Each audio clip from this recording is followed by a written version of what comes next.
We hear you loud and clear. There This we is the go. International Space Station. Welcome aboard. Thank you so much. I appreciate that. So I mentioned that you guys are orbiting the Earth at about 17,000 miles per hour. So you're going a little fast here. How are you this morning?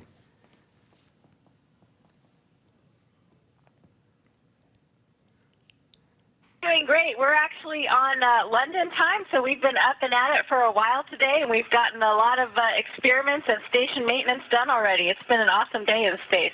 Well, that is awesome. I would say good morning to you, but you mentioned that you're on London time. You see 16 sunrises every day. What has been the hardest thing adjusting to in space beyond, the lack of gravity?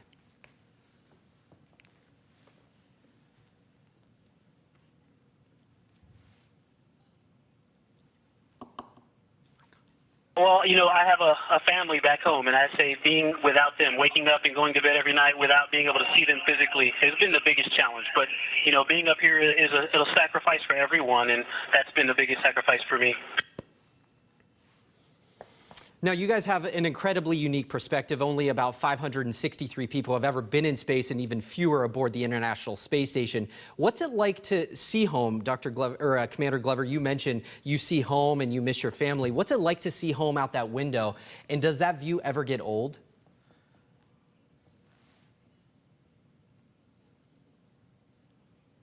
Okay, first, the view does not ever get old.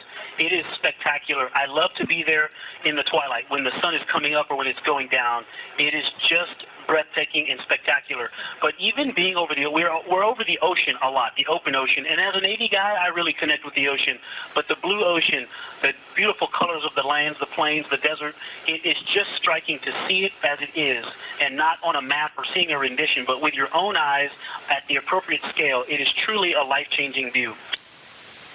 That really does look incredible there. We have some pictures up on the screen of your guys' view of Earth. Now, the subject of diversity in space and technology is a growing topic. For example, girls are rightfully seeing themselves in lots of future STEM professions.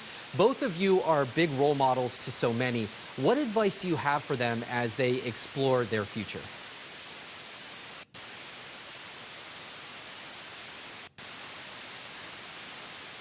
My advice to young women that are interested in science and technology is to think about what they're interested in, figure out what grabs them, what do they like to do every day, and hold on to that.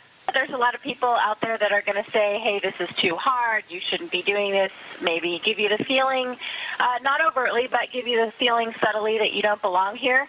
I mostly just ignored that. I put my blinders on. I do what I love to do. I have always had jobs that I think are amazing, incredible, and I'm passionate about that. And so, put your blinders on, put your head down, and do what's fun, and do what drives you and what you're passionate about. If you're passionate about something, that's going to take you really far. It's gonna lead you to places you wouldn't even think, like the space station. Such great advice there. I think you can look at the news and read the paper and see that the world needs the best of all of us right now. So I don't care how old you are or what you look like. I say these three things because I try to live them myself, and I think it applies to all people. We need to be resilient, gritty. You need to, like Kate said, put your head down and keep your feet moving, not stop in the face of challenges. And the greatest challenges come from within. So don't stop. We need to be lifelong learners, learning inside the classroom and outside the classroom. And we also need to work on being good teammates or good members of the community, working together so that we can solve those great challenges that are facing all people. Such great advice there. Now, the Mars 2020 mission, Perseverance, landed exactly 1 month ago to obviously incredible fanfare.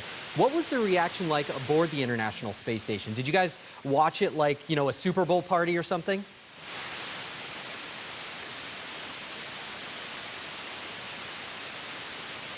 That's exactly what we did. We had the NASA channel streamed live up here. We were in Node 1 where we eat dinner. We're all gathered around the television set. We were watching people at JPL. Our hearts were in our throats, I think, like everybody else watching it live. It was absolutely incredible. And then a few days later, one of our crewmates pulled up video. If you guys haven't seen the video of the landing, it's I mean, you theoretically know that we're landing something on Mars, but it's different to see it. It was breathtaking. It was absolutely amazing. Now, from Mars to the moon, there are a lot of future missions planned, like the follow-up to the Apollo mission, the Artemis mission. That's the return of manned missions to the moon. I know both of you are in the Artemis pool of potential astronauts. Are you excited for those possibilities, and what would that bring to the future of space travel?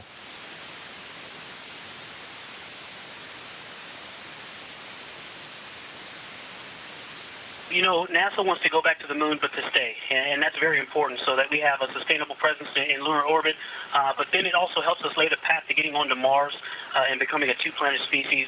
I think the goals that we have in the Artemis program are amazing. Listen, when humanity accomplishes something amazing, what do we call it? One term is a moonshot, and I think it's our generation's turn to see that in person, to watch our generation accomplish something that great. This is a great accomplishment, the space station. We need to come up with a new term. But to see humanity go back to the moon is something that I think, again, could galvanize all people as we do something great for all of humanity. Now, both of you are veterans in doing spacewalks or EVAs. Commander, I know you did one on Saturday morning, and Dr. Rubins, I know you've done one. I think the last one you did was on March 5th. What is it like to leave the station and kind of leave the safety of the station, but also what are some of the risks involved?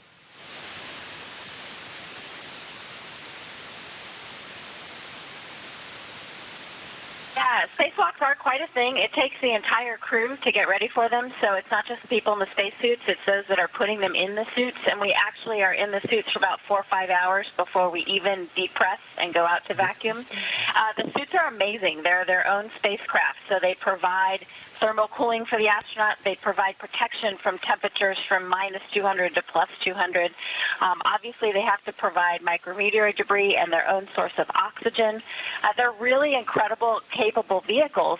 And then you also have a human inside them moving. So there's a lot of things to keep track of. We really pay attention to every single detail when we put people in the suits, when we go to vacuum, and then we bring them back inside. It is truly incredible to see after a spacewalk. We're able to look out the windows, and I can both look out at P6 to all the things that we installed, and I look out there every now and then, and I'm really glad I took some extra time with some of the MLI blankets, and I made them look nice and pretty, because once you put it out there in vacuum of space, it's not moving. So it's an incredible experience, but it's also something that we approach very rigorously. Dr. Rubins, I know that you arrived in mid-October of last year, just as a busy hurricane season was slowing down a little bit. Have you seen any memorable storms that kind of stick out in your mind?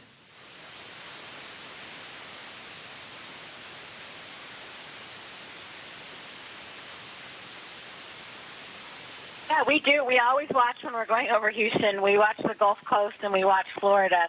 We haven't seen anything that's particularly poignant and out of the norm over the U.S., but it is really interesting on the space station to watch weather patterns across the globe. So we do watch for things like typhoons, and one of the things that's so striking to me is to see how a weather pattern will develop on one side of the world, and then you can watch it a few days later as it comes across the globe. Because we're going around the Earth so frequently, you kind of notice when there's a really big storm somewhere, or even you can see the jet stream. You can see as these clouds are forming. That's the most spectacular and notable thing. We see storms up here all the time, but to watch them move across the planet is, I think it's a different scale. And before I leave you guys, I know it's important to exercise 2 hours a day. What is your favorite zero-gravity move?